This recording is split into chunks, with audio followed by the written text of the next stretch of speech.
The alien woman offered to share her blanket with a human. The cold was merciless that night on the mountain pass of Grelvik III. Winds howled over the ridges like ancient spirits, and the snow fell with an almost intentional fury.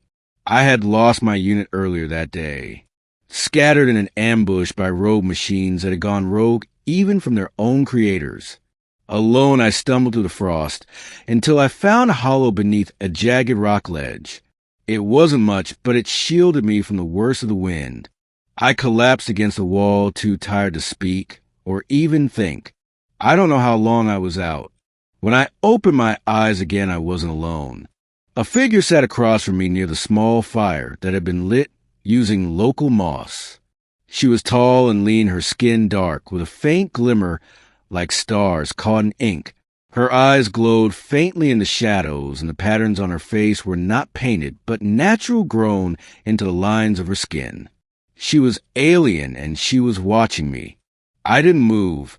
Neither did she. Then she spoke. "You will die if you do not warm yourself better." Her voice was soft with sharp edge. I didn't argue. I couldn't. I just shivered and tried to pull my jacket tighter.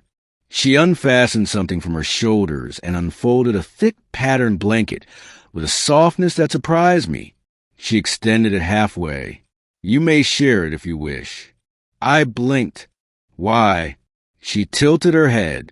"Because it is cold, and I do not wish to explain to your people why I let one of you freeze when it was not necessary. That wasn't the whole reason. I could feel it. There was something in her expression, something in the way she avoided my eyes.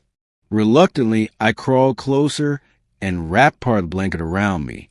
It smelled of salt and wind and something metallic, but it was warm. We sat like that for several minutes in silence. I finally said, "You're not a soldier." "Not anymore," she replied. "I left their ranks when I saw what they had become." "And you?" I shrugged. "I'm the last survivor of my squad. I suppose that makes me something else now." Her eyes met mine again. "We are both what war left behind. And here we are sharing heat, like old friends." I smiled weakly. That's the first time I've smiled in days. Her gaze softened. I have not smiled in months. It was then I noticed her hand was trembling.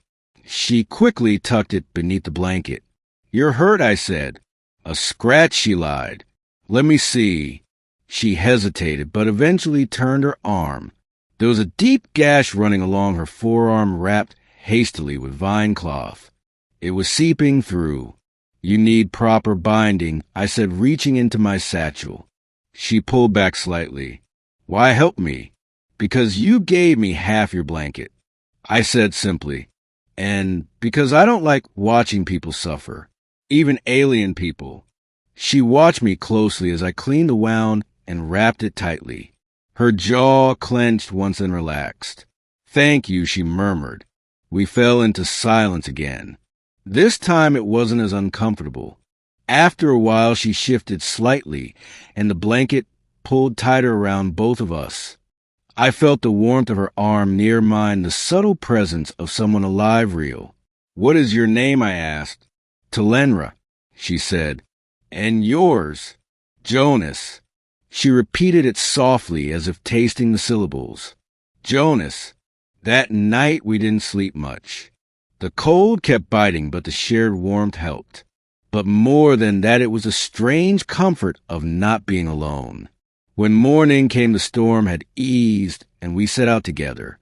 Neither of us said it, but neither of us wanted to go alone. Over the next few days, we moved as a pair, scavenging for supplies, avoiding drones, helping each other across ridges and frozen streams. She knew the land better than I did, and I could see that she had once been a scout or perhaps a tracker. One evening, as we sat around another fire, she handed me a dried fruit from her pouch. "Try it," she said. "It will not poison you, I promise." I took it. It was bitter, but not unpleasant. I handed her a protein bar from my own pack. She wrinkled her nose, then took a bite. "This tastes like compressed regret." I laughed. You're not wrong. Later that night, I woke to a noise and found her curled near the fire, her body shaking. A nightmare. I got closer and gently touched her shoulder. Her eyes snapped open, glowing faintly, then softened as she saw me. "It is nothing," she whispered. I sat beside her. "You were crying." She did not deny it. "We have lost much. Too much." She looked at me. "Why do you care?" I thought for a moment. "Because when you offered your blanket, you offered more than warmth. You offered something human, even if you are not." Her gaze held mine for a long moment. "Perhaps we are both less different than we were told. Perhaps."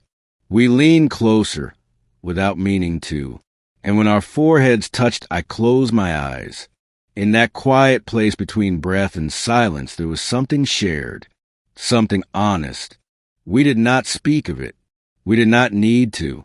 The next days were easier, not because the land grew softer, but because we no longer fought alone. When I fell, she pulled me up. When she stumbled, I caught her. And when we finally reached the extraction point, I looked at her and said, "Come with me." She looked toward the sky. "And leave everything I know." "You already left it," I said softly. "That night with the blanket." She didn't answer, but she stepped onto the ship beside me. And that was answer enough.